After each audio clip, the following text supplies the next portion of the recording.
up, YouTube? Welcome back to another video. Let me explain to you the 4 different ways that people sell on Amazon. First one we're going to be talking about is retail arbitrage. That's where you're going to go into stores, you're going to be getting your phone, SellRamp, or whatever scanning app that you have, and you're going to be scanning products to see if they're profitable to resell on Amazon. That is the simplest, easiest way to start Amazon. That's what I recommend all the beginners to do. The next one is online arbitrage. You're basically doing the same thing. You're trying to find products on your computer to resell on Amazon, leveraging discounted gift cards, discount codes, cashback racketing, and sourcing big discounts. There's people out here like myself and other people that are using these business models that are doing over $10,000 to $15,000 profit, even up to $30,000 to $40,000 profit just by doing these 2 business models. Third one we have is wholesale. Wholesale is where you're reaching out to suppliers and distributors and wholesalers, getting those products for bulk. Let's just say we got 1,000 units of this, right? You're going to these wholesalers and you're placing big orders, right? So like 1,000 of these. You're basically getting these in bulk. You're flipping them on Amazon for a higher price, obviously. Fourth one is obviously private label. That's where you're getting a product from China, you're putting your name or you're putting your brand on it, and you're selling it on your own listing, and you're using advertising and PPC and everything to market it and hoping that it sells on Amazon. When people say that Amazon FBA is dead in 2025, what most people do when they come into this business is they try to do wholesale or private label. They kind of get shiny object syndrome because they're getting kind of 1,000 or 2,000 units of these and they're trying to resell it for a big profit. The thing they don't tell you is these distributors and wholesalers, they have minimum order quantities that you have to place. So you can't go up to a wholesaler and be like, hey, I want to test out 50 products of this, see if it sells, and then maybe if it sells, I'll buy some more. No, you have to go up to them. For them to even take you seriously, you have to be like, hey, I see that you guys have a product over here. I want to buy $5,000 worth of this product right here. Or hey, what's your minimum order quantity for this brand that you're selling? They're going to say 500. So as you can see, wholesale, it's not for beginners. A lot of people get scared away when they see that. And this is why I recommend retail and online arbitrage for beginners, for people that are kind of newbies to the online making money game, so they can actually build the skills first, sell other people's brands, right? Don't have to learn how to advertise. Don't have to learn how to build your own brand. You're not drop shipping stuff from China, and you're not dropping tens of thousands of dollars on inventory and guessing if it sells or not. You don't have to get a warehouse, and you're not having any crazy overhead fees like a warehouse and prep employees. You're not doing anything like that. Maybe you're just someone who in 2025, you want a business model that you could start off slow, or maybe you're just a college student and you don't want to work a 9 to 5. So you want to build up your Amazon business to the point where you're making 10 to 15K of full-time income so you don't have to work for anybody else. This is where retail and online arbitrage are perfect, because as a beginner, without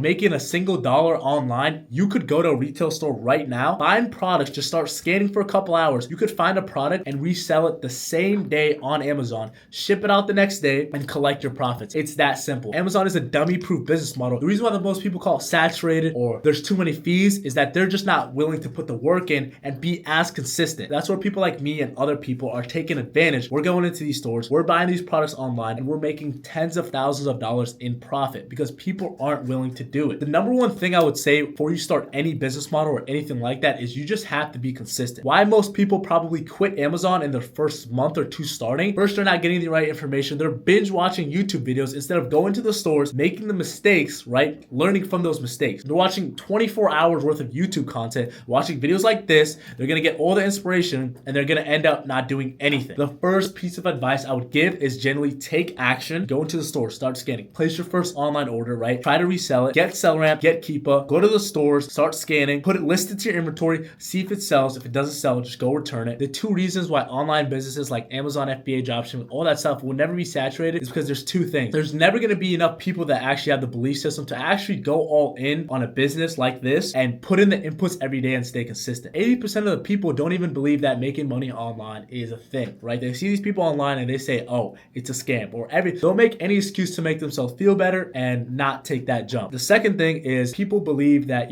making money online it's obviously true. They see people living their dream lives and everything, but they're not willing to stay consistent. They get that 5 days of motivation. They hit a little roadblock, and instead of getting over it, instead of going through trial and error, going through that pain, they end up quitting and then calling Amazon FBA a scam. If you haven't given a business model 6 months to a year of showing up every day and being consistent, you have no right to call it a scam. You didn't put in the inputs in every day. You didn't stay consistent. People that are being successful with it did. The thing I love about retail arbitrage and online arbitrage is you're not paying for ads. It's low risk, high reward, right? You go into the store, you buy something, it doesn't sell, you could just return it. When you're buying stuff, you're not just guessing. You're making purchases backed by data. 2 softwares, SellerAmp and Keepa, right? If you're starting off right now, you don't know how to use SellerAmp, Keepa, I have videos on this YouTube channel explaining how to use them both. SellerAmp is going to be your profit calculator, right? So you know exactly how much you're making, how much fees Amazon is taking, how much Amazon is taking. So it'll give you the information to know if you're profitable or not, if you should skip the item or if you should get it. Keepa has all the data that you need to understand if an item is profitable, if an item is going to go up or is it going to go down. Keepa can tell you if the competition is going up or going down. Keepa can tell you how many monthly sales it has. So let's just say if it's a seasonal item, if it's going to go up maybe in February. Right now it's January 15th, right? So obviously most Valentine's items are going to go up. The monthly sales are going to go up, and that's what the Keepa chart is going to show you. We're not testing out products. I know that if I scan this item and it sells for $16 on Amazon and I'm getting it for $4, SellerAmp is going to tell me how much profit, what is the sales rank, how many sellers are on the listing. I have all the data that I need to know on this item before I even buy it. And worst comes to worst, if something crazy happens, which isn't gonna happen, I can just return this item. Same thing with online arbitrage. So it's low risk, high reward. And then another question I get is, let's just say I'm doing online arbitrage and retail arbitrage for a couple months now, how do I grow? The best thing about online arbitrage and retail arbitrage is you're building skills that are gonna translate everywhere. You have to account, you're building accounting skills, you're understanding how to read data, you're making smart buys, understanding the data on how to read the products,